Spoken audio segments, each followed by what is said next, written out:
Deuxième partie, côté pile. Après la présentation biblique de notre proposition de paix, nous allons maintenant étudier ensemble les étapes du processus de paix dans sa forme minimaliste jusqu'à sa forme élargie.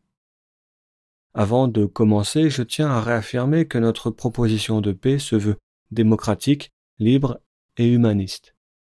C'est pourquoi le pouvoir régalien reste dans les faits dans les mains de la société civile.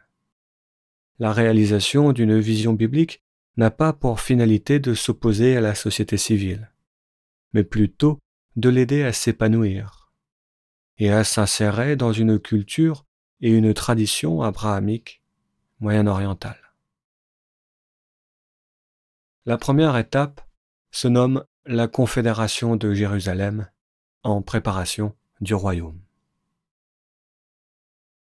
Cette étape intermédiaire est sous la double direction de l'État d'Israël et du rabbinat. Cette étape, qui reforme les territoires des 12 tribus, est une préparation de la paix biblique. Elle permet, premièrement, de sécuriser les frontières, deuxièmement, de légaliser le déplacement des populations et le retour des exilés, et enfin, troisièmement, d'organiser culturellement et cultuellement le territoire. Voici le contour géographique de ce que je nomme la Confédération de Jérusalem.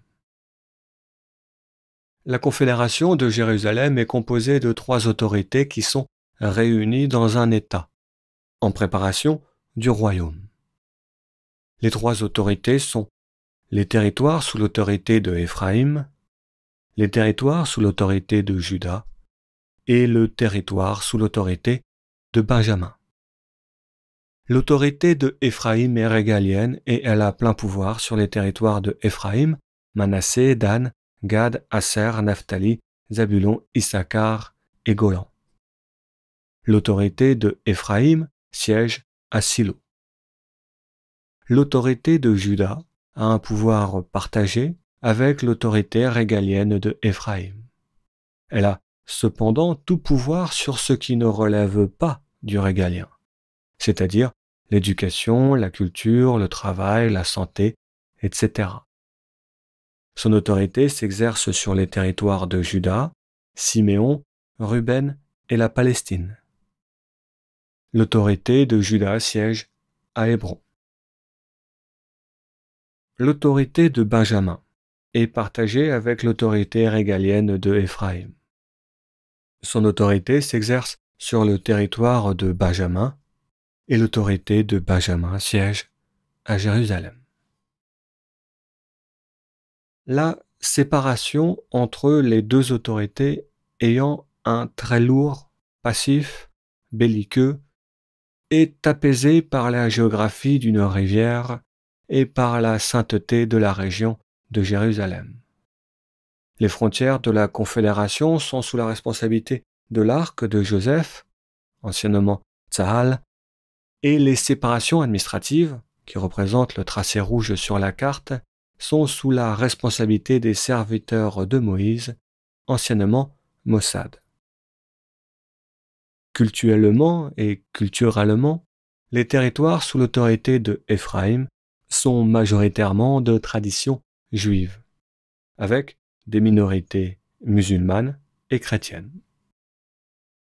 Les territoires sous l'autorité de Juda sont majoritairement de tradition musulmane, avec des minorités juives et chrétiennes.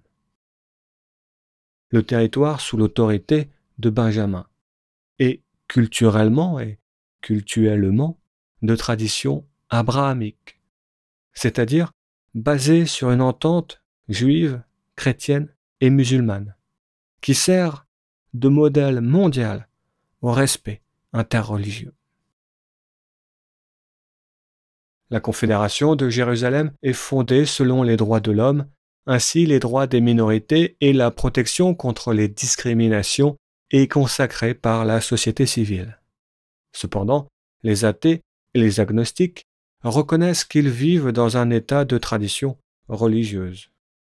Le respect des uns consacre le respect des autres.